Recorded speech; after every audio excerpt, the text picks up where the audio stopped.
Hello everyone, আসসালামু আলাইকুম। এই তো প্রতিদিনের মতন চলে আসলাম আরো একটি নতুন ভিডিও নিয়ে।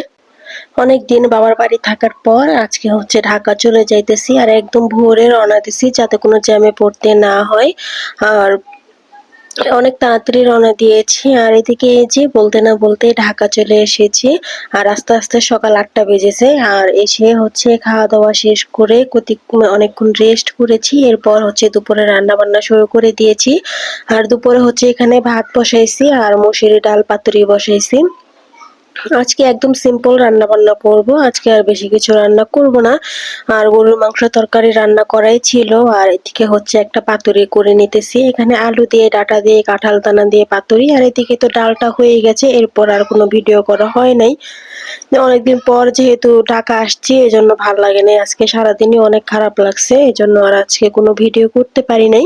আর এদিকে হচ্ছে সন্ধ্যার দিকে আমার ননদ চা বানাইছে। একটু চা খেয়ে নিয়েছি। এরপর আর কোনো ভিডিও করি নাই। এটা হচ্ছে এর পরের দিনের ভিডিও। এখানে আমি গরুর বট রান্না করব। এজন্য এখানে অনেকগুলা পেঁয়াজ নিয়েছি। তারপর হচ্ছে এখানে আদা, রসুন, জিরা সবকিছু একসাথে বাটাই ছিল এখানে। এগুলা নিয়েছি পরিমাণ মতন। এরপর লবণ, তেল সবকিছু দিয়ে ভালো করে মসলাটা মেখে নিয়েছি। আর এখন হচ্ছে এই যে ধুয়ে রাখা বটগুলাও দিয়ে দিলাম। এই বটগুলা এখন ভালো করে মেখে তারপর বসাই দিব। আমি এখানে মসলাটা পরিমাণে কম দিয়েছি যেহেতু আমার মেয়েরা বট পছন্দ করে, ওরা তো আবার বেশি ঝাল খেতে পারবে না এজন্য। আর এদিকে হচ্ছে কয়েকটা মরিচ টেলে নিলাম, শুকনো মরিচ ছিল না। আর সাথে হচ্ছে আজকে আবার ইলিশ মাছ রান্না করব। এখানে আমি ইলিশ মাছটা ভালো করে কেটে ধুয়ে পরিষ্কার করে নিয়েছি। এরপর হচ্ছে মশলার সাথে ভালো করে কষায় নিতেছি। আজকে হচ্ছে ইলিশ মাছ দিয়ে আলু দিয়ে ডাঁটা দিয়ে রান্না করব। আর এই লাল ডাঁটাগুলা খেতে এত মজা লাগে। এটা হচ্ছে আমাদের বাড়ি থেকে আনছিলাম। এই ডাঁটাগুলা অনেক মজা, তবে এই ডাঁটাগুলা ঢাকা পাওয়া যায় না। আর এদিকে এই যে আমি মশলার সাথে আলু ডাঁটা কষায় পানি দিয়েছি। এরপর মাছগুলোও দিয়ে দিলাম। এখন ভালো করে একটু ঝোলটা কোনো রকম শুকিয়ে আসলে নামায় নেব। তবে ইলিশ মাছ দিয়ে আলু দিয়ে ডাঁটা দিয়ে ঝোল খেতেই ভালো লাগে বেশি। আর এখানে তো এই যে তরকারিটা হয়ে গেছে, আমি হচ্ছে নামাই নিছি। এরপরে যে গোসল টোসল করে তারপরে হচ্ছে আসলাম। এখন হচ্ছে দুপুরে খাবারটা খেয়ে নেব। এদিকে আমার মেয়ে বই নিয়ে বসেছে, লিখতেছিল। আর এই তো মারিয়ামের বাবাও চলে এসেছে। এখন সবাই মিলেই খেয়ে নেব দুপুরের খাবারটা।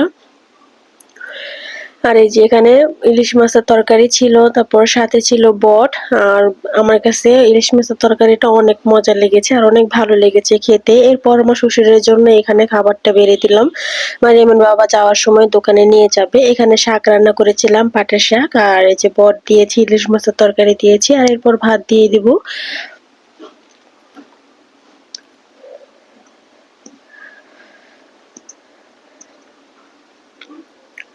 এই তো দুপুরে খাওয়া-দাওয়া শেষ করলাম। আর সন্ধ্যার দিকে হচ্ছে বড় মেয়েকে একটু আলু ভেজে দিলাম। বড় মেয়ে বলতেছে যে, "মা আমাকে একটু আলু ভেজে দাও, খেতে মন চাইছে।" এরপর ভেজে দিয়েছি।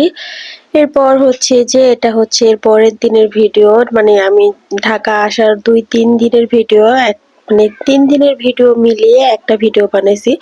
যেহেতু আমার কাছে ভালো লাগে না একটুও ভিডিও করতে, এজন্য আমি সবকিছু অল্প, অল্প করে নিয়েছি। এরপরে একটা ভিডিও দিয়েছি।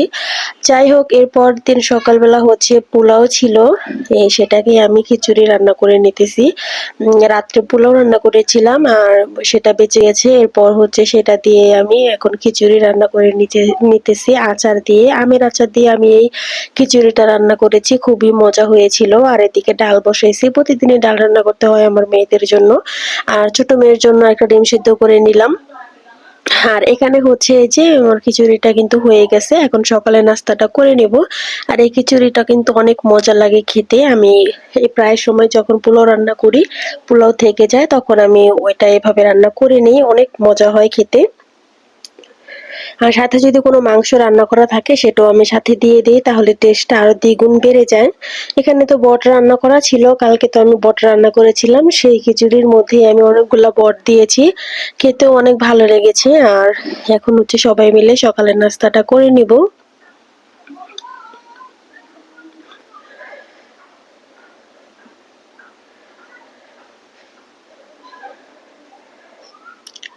আমার বড় মেয়ে তো কোনো রকম ও এটা খেতেই পারে না, মানে একদম অল্প ঝাল দিয়েছে তারপর ও খেতে পারবে না। যেহেতু ছোটকাল থেকে ওর এই অভ্যাসটা খারাপ বানায় ফেলছি, কিছু করার নেই। মানে ছোটকাল থেকে ওকে যাই খাওয়াইতাম ধুয়ে তারপর খাওয়াতাম, সেজন্য এখন আর কোনো ঝালই খেতে পারে না।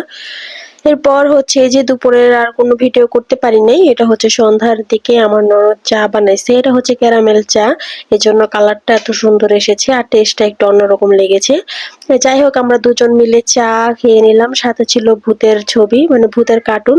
ভূতের কার্টুন দেখতেছিলাম আর চা খেয়ে নিয়েছি। এরপর হচ্ছে ম্যাডামের বাবা দোকান থেকে চলে এসেছে।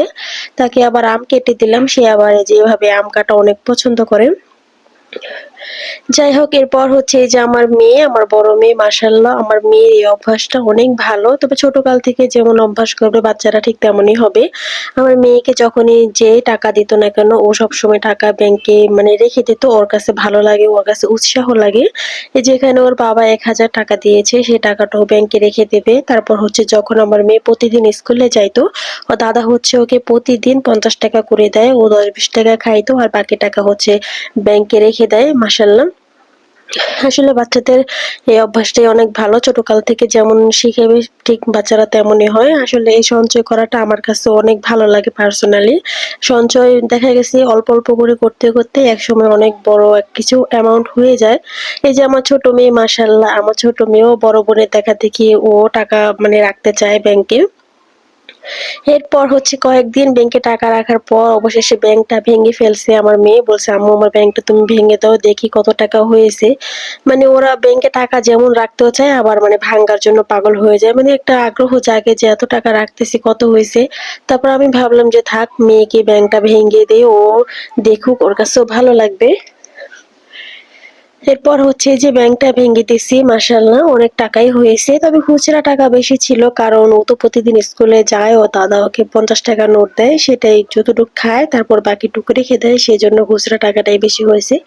আর ১০০ টাকা, ১,০০০ টাকা, ২০০ টাকা এগুলা হচ্ছে মাঝে সাঝে ওর দাদা দেয়, ওর বাবা দেয় বা অন্য কেউ আসলে বেড়াতে ওদেরকে দেয়, সে টাকাটাই হচ্ছে নোট হয়েছে আর বাকিগুলা ছিল খুচরা। যাই হোক মাশাআল্লাহ এখানে অনেক টাকাই হয়েছে। এটা দিয়ে মেয়েকে অবশ্যই কিছু কিনে দেব, ভালো কিছু।